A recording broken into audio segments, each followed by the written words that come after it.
Assalamualaikum warahmatullahi wabarakatuh. Perkenalkan, saya Veronica Resti Pertiwi dengan NIM 0500179999 dari Prodi D4 Kearsipan. Baiklah, pada video kali ini saya akan menjelaskan tentang pemberkasan arsip. Proses pemberkasan arsip adalah proses pengorganisasian dan pengklasifikasian arsip ke dalam folder atau berkas yang sesuai sehingga arsip dapat dengan mudah ditemukan dan diakses ketika dibutuhkan. Dalam melakukan proses pemberkasan arsip, terdapat beberapa langkah. Yang pertama, pengklasifikasian arsip. Arsip diklasifikasikan berdasarkan kategori atau jenisnya, seperti arsip administrasi, arsip keuangan, arsip personalita, dan lain-lain. Yang kedua, ada pengidentifikasian arsip. Arsip diidentifikasi dan diberi label yang jelas sehingga dapat dengan mudah dikenali dan ditemukan. Yang ketiga, ada pengorganisasian arsip. Arsip diorganisir ke dalam folder atau berkas yang sesuai berdasarkan klasifikasi dan identifikasi yang telah dilakukan.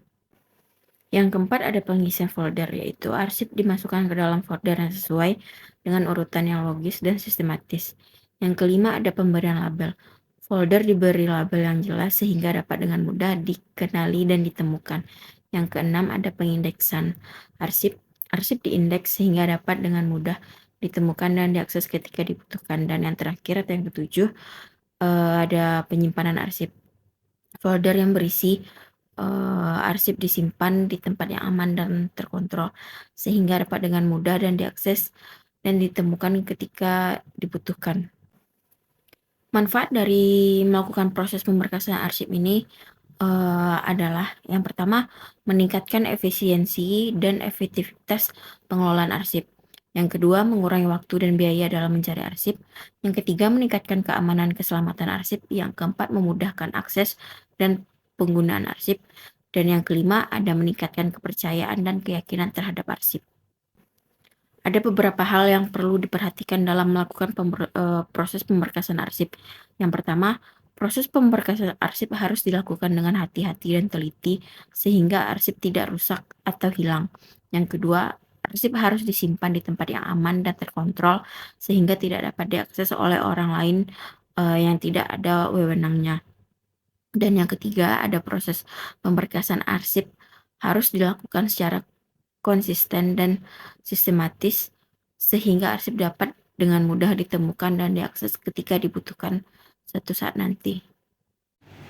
Baiklah, pada proses pemberkasan arsip kali ini saya akan mencontohkan dengan menggunakan surat permohonan cuti melahirkan. Surat permohonan cuti melahirkan ini termasuk ke dalam kategori surat kepegawaian dengan kode KP 100, 110, 111. Kepegawaian berada di dalam kode klasifikasi 100 dan cuti berada pada subbagian 110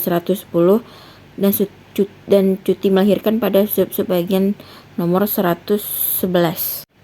Setelah mengetahui surat ini termasuk dalam klasifikasi nomor berapa, selanjutnya saya akan meletakkan kertas polos yang telah saya beri kode KP 100, 110, dan 111 di atasnya untuk memudahkan saya dalam penyimpanan kepada folder penyimpanan arsip.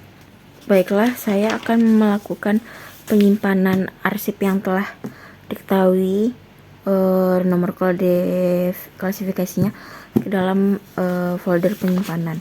Ini ada surat cuti melahirkan.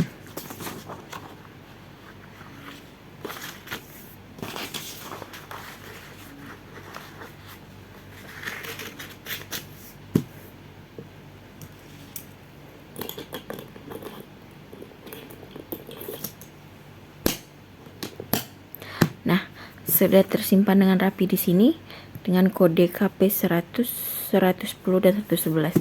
Hal ini mempermudah kita dalam mencari arsip-arsip cuti melahirkan. Sekian yang dapat saya sampaikan. Apabila ada yang salah, mohon dimaafkan. Assalamualaikum warahmatullahi wabarakatuh.